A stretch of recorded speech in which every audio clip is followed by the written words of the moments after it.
বারবার আওয়ামী লীগের সঙ্গে মিশতে বাধ্য হয়েছে। ওই যে 14 সালে ভোটটা বয়কট করেও ভোটটা ঠেকানো গেল না, এটার একটা পলিটিক্যাল দায় অস্বাভাবিক। প্রেসিডেন্ট এরশাদ অসহায় ছিলেন, আমরা দেখেছি তো। সংসদে উনি একা থাকতেন, সংসদে তার এমপিরা তার থেকে ডিস্টেন্স মেনটেন করতে। 14 সালের ভোটটা উনি প্রতিহত করার সর্বোচ্চ চেষ্টাই করেছেন, এবং আমি খুব জোর গলায় বলি যে ওইটাই বাংলাদেশকে গণতন্ত্র রক্ষার লাস্ট একটা স্টেপ উনি নিয়েছিলেন। তো তখন আমরা ফ্রেশ ব্লাড ইনফিউশনও করতে পারিনি, আবার তরুণদেরকে আনতে পারিনি, যে কারণে আমাদের কিছু সাংগঠনিক অদক্ষতা ছিল। আর উত্তরবঙ্গে আমাদের ভোট নষ্ট হওয়ার কোনো কারণ নেই, তবে হ্যাঁ, নতুন ভোটাররা জামাতে যাওয়ার সম্ভাবনা আছে, কিন্তু পুরনো ভোটার যারা, তারা জাতীয় পার্টি থেকে সরে যাওয়ার কোনো কারণ নেই। 91 সালেও রংপুরে এরশাদ 1 লক্ষ ভোট পেয়েছিলেন, তাহলে 91 সালে পেলেন 1 লক্ষ ভোট, আর 2026-এ এটা পেলেন তার ভাই 20,000 ভোট। এটা তো হতে পারে না, কারণ ওই ভোটাররা তো আছে। জামাত সহ বিভিন্ন বাংলাদেশ, এই ভোটে যেটা ঘটেছে, কোনো জায়গায় জামাত ইঞ্জিনিয়ারিং করতে দেওয়া হয়েছে। গাইবান্ধা তার মধ্যে একটা, রংপুর তার মধ্যে একটা, 1,40,000 ভোট, 1.5 লাখ ভোট। আবার কোনো জায়গায় বিএনপি এবং জামাত যৌথভাবে ইঞ্জিনিয়ারিং করেছে। মির্জা আব্বাসের আসন, সার্জিসের আসন, সবাই 1.5 লাখের উপরে ভোট, দুজনই পাল্লা দিয়ে ভোট বেড়েছে, চুইংগামের মতো। যারা চুইংগাম থিওরিতে পড়েছে, আবার ওই একই পার্টির আরেকজন প্রার্থী দেখবেন মাত্র 70,000 ভোট। মানে পাশাপাশি আসনেও এই ডিসক্রিপেন্সি আছে। অর্থাৎ ভোট কাস্টিং বাড়ানোর জন্য, হ্যাঁ ভোট বাড়ানোর জন্য একটা ডিজাইন করা ছিল। তাহলে এই ভোটটাও আসলে যেটি সবচেয়ে ভালো ভোটের কথা বলা হলো, তাহলে শেষ পর্যন্ত এই ভোটটিও প্রশ্নবিদ্ধ হলো। এটি সবচেয়ে খারাপ ভোট না, এটা 14 থেকে ভালো ভোট, এটা 18 থেকে ভালো ভোট, এটা 24 থেকে ভালো ভোট। এটা 1-3 কণ্ঠে আমি বলবো। তবে এটা 2008 থেকে ভালো ভোট না, এটা 2001 থেকে ভালো ভোট না, এটা 91-96 স্ট্যান্ডার্ডে অবশ্যই ভালো ভোট না। এবং সেখানে ভিক্টিমাইজেশন হয়েছে জাতীয় পার্টি, কারণ ওই ইঞ্জিনিয়ারিং এবং চুইংগাম থিওরিতে জাতীয় পার্টি পড়েনি। কোনো আসলে চুইংগাম থিওরিতে, এবং আমাদের যে শহরে যে কথাগুলো হয়, বড় বড় অনেক খ্যাতিমান নেতা হেরে গিয়েছিলেন, রেজাল্ট হল করা হয়েছে, তারপর বাড়ানো হয়েছে। আপনার 74 লক্ষ হ্যানা ভোট বাতিল, 74 লক্ষ ভোট বাতিল। কীভাবে 74 লক্ষ ভোট বাতিল হয়? অর্থাৎ ওগুলো না ছিল, ওগুলোকে বাতিল করা হয়েছে বড় অংশ। আবার গেজেট প্রকাশের পরে আবার 10 লাখ ভোট বাড়িয়ে গেজেট করা হয়েছে। তো তার মধ্যে বোঝাই যাচ্ছে হিসাব মেলাতে গিয়ে অনেক কিছু করেছে। এইটা আমি মনে করি অবশ্যই কোনো একটা সময় বের হয়ে আসবে, বাট স্টিল এই ভোটটা দরকার ছিল, এই সরকারটা দরকার ছিল। যে জনাব তারেক জিয়া অত্যন্ত ভাগ্যবান, বঙ্গবন্ধু মৃত্যুর পরে জিয়াউর রহমানের কাছে কিন্তু ঘটনা প্রবাহ তাকে রাষ্ট্রপতি বানিয়েছে প্র্যাকটিক্যালি, ওই সময় ইতিহাস। এখনও তারেক জিয়াকে ঘটনা প্রবাহই বাংলাদেশে নিয়ে আসছে, এবং উনি কিন্তু বাংলাদেশের সেমি ডেমোক্রেটিক ট্রানজিশনের একমাত্র একটা ফেস হয়ে দাঁড়িয়েছিলেন। এবং দেশ যেন আলট্রা ইসলামিস্ট না হয়, এটা কার হাতে? তারেক জিয়ার হাতে। ভোট কার হাতে? তারেক জিয়ার হাতে। দেশটা যেন ডেমোক্রেটিক থাকে কার হাতে? তারেক জিয়ার হাতে। তার দায়িত্ব এখন অনেক বেশি, এবং তাকে অবশ্যই ইনক্লুসিভ হতে হবে।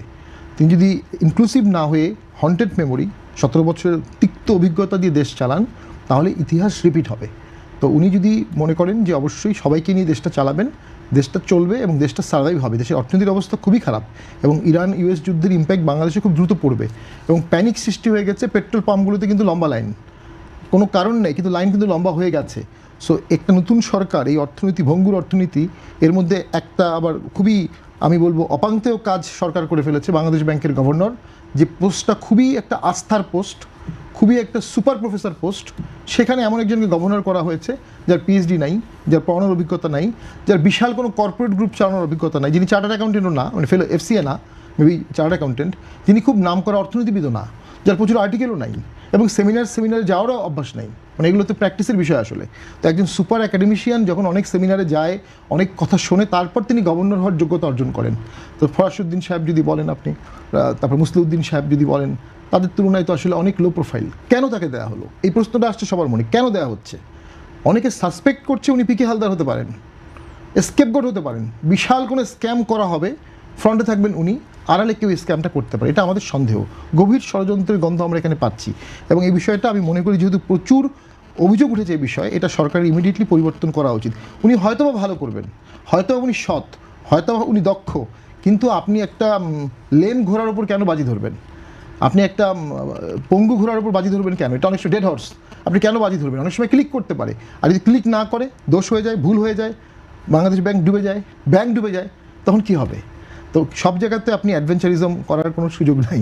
আমি একটু মুস্তাফা ফিরোজের কাছে জানতে চাই, অন্তর্বর্তী সরকার বিদায়ের আগে আমেরিকার সঙ্গে একটি চুক্তি করতে আমরা দেখেছি, এবং পররাষ্ট্রমন্ত্রী বলেছেন যে এই চুক্তির বিষয়টি বিএনপি এবং জামায়াত অবগত নির্বাচনের আগে। জামায়াত আমির আজকে বলেছেন তিনি বিষয়টি জানতেন না। তাহলে কি খলিলুর রহমান মিথ্যা বলেছেন? আপনার বিশ্লেষণ কি?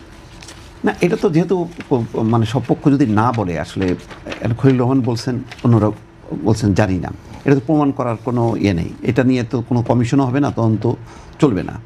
এখন মানে বৃক্ষ তোমার নাম কি ফলে পরিচয়।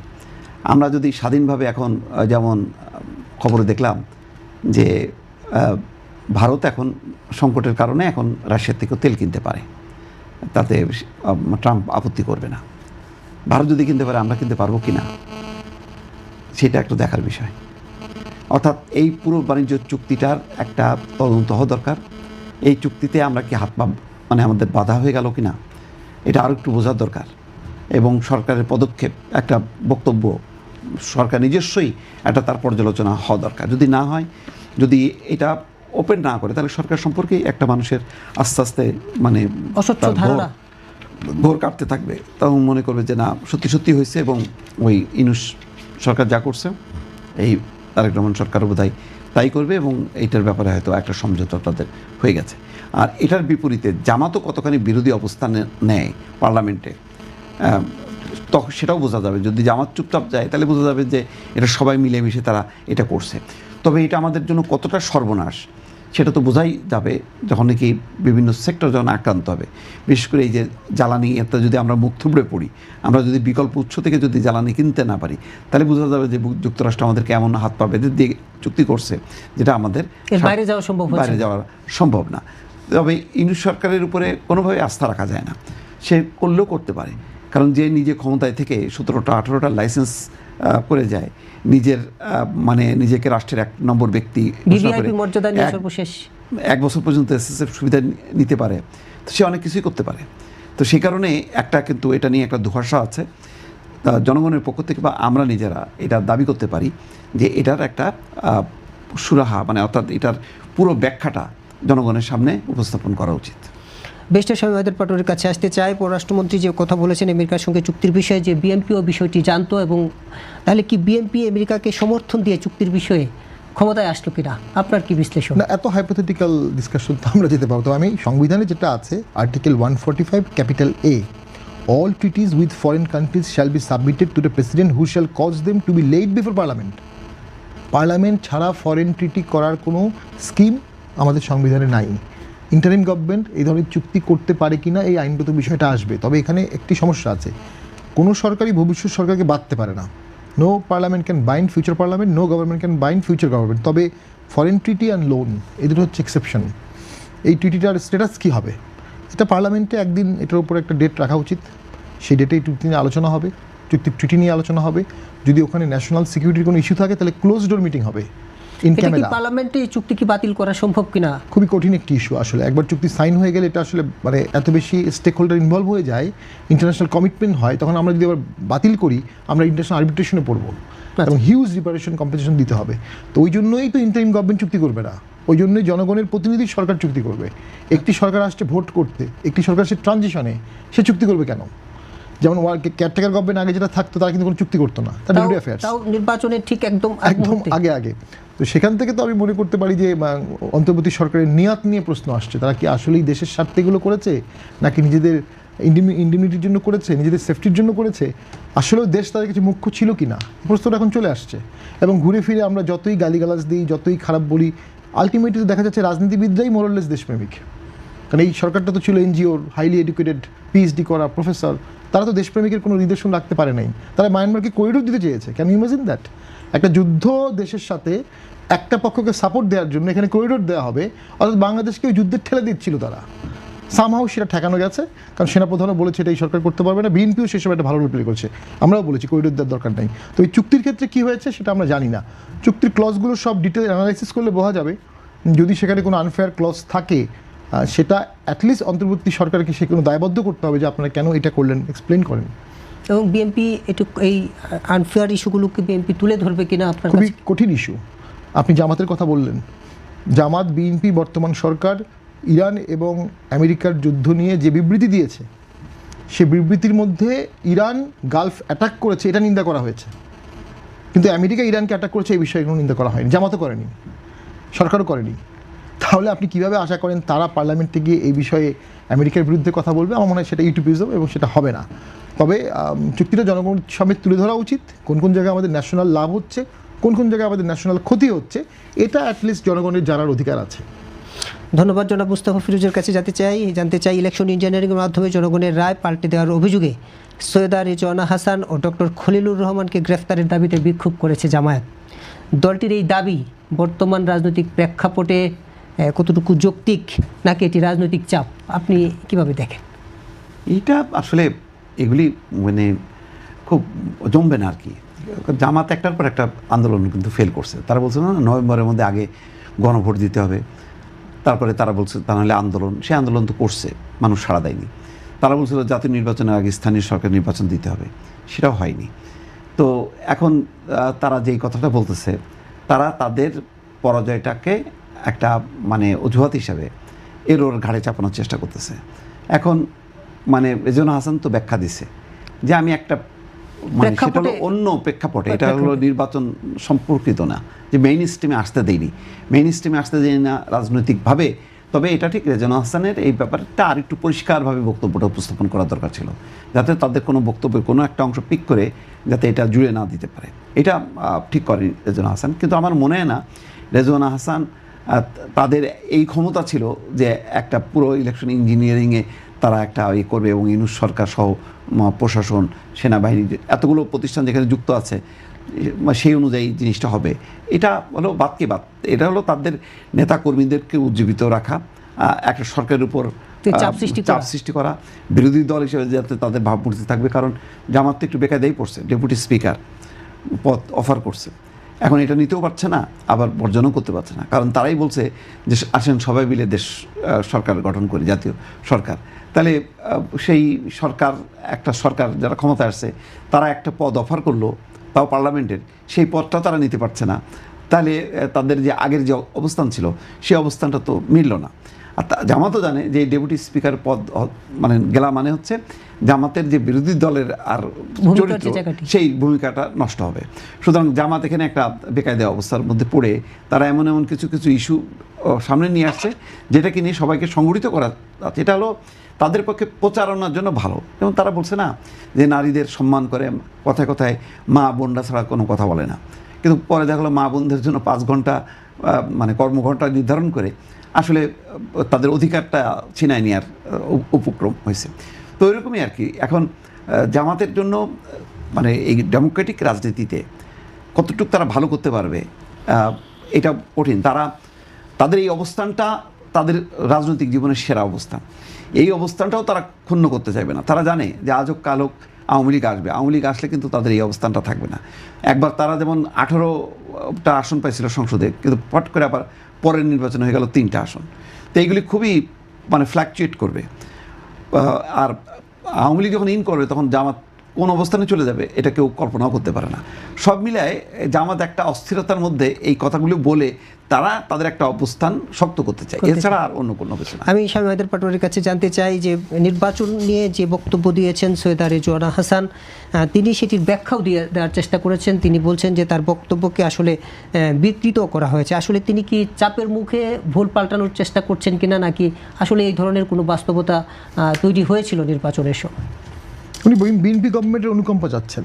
বিএনপি গভর্নমেন্টকে অনুকম্পা চাওয়ার জন্য আকার ইঙ্গিতে বলেছেন যে তোমরা যে ক্ষমতায় আসছো এখানে আমার অনেক ভূমিকা আছে এবং তুমি আমাকে এখন কোনো কম্পেনসেট করো, এম্পাওয়ার করো, কিছু একটা করো। আই ডোন্ট নো উনি কী চাচ্ছেন।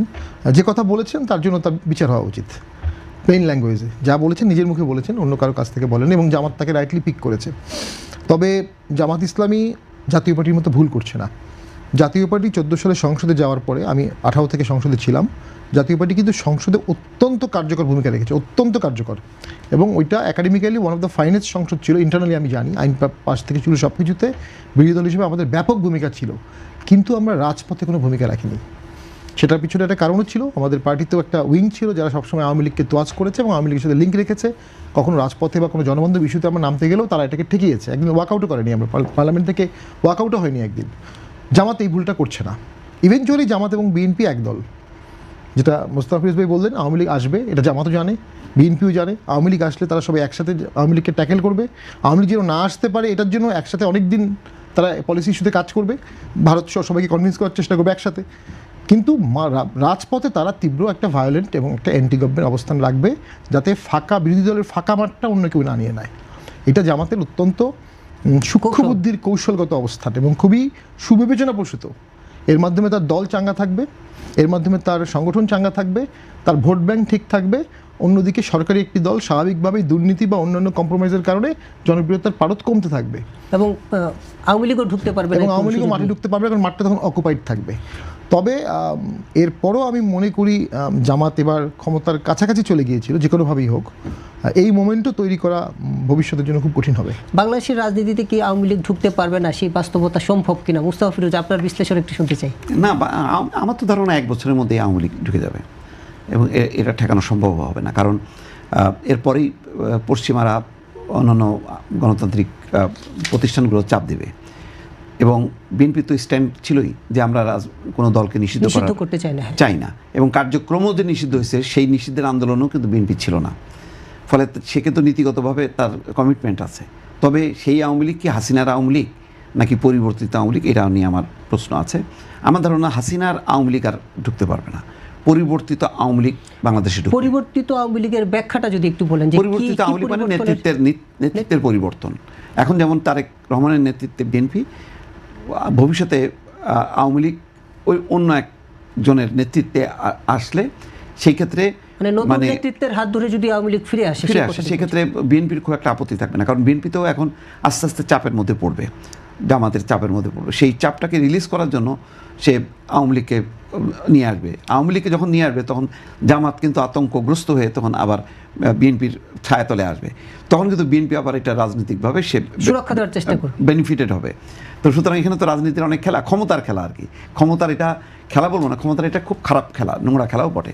কারণ আজকে বিএনপিও যেভাবে জামাতকে বিরোধিতা করে, এই বিরোধিতা তো তারা যখন কি জামাত তাদের জোটে ছিল, তাদের আন্দোলনের সঙ্গে ছিল, তখন তো করেনি তারা। আজকে তারা বলছে বাধ্য হয়ে। বিএনপি সরকারই তাদেরকে মন্ত্রী বানিয়েছিল 2001-এর এক্স্যাক্টলি। তো সেই কারণে আমি মনে করি যে 1.5-2 বছর পর যখন নাকি মানে আওয়ামী লীগ রাজনীতি শুরু করবে, তখন বিএনপি কিন্তু আস্তে আস্তে আবার ঘুরে বিএনপির পেছনে যে হবে।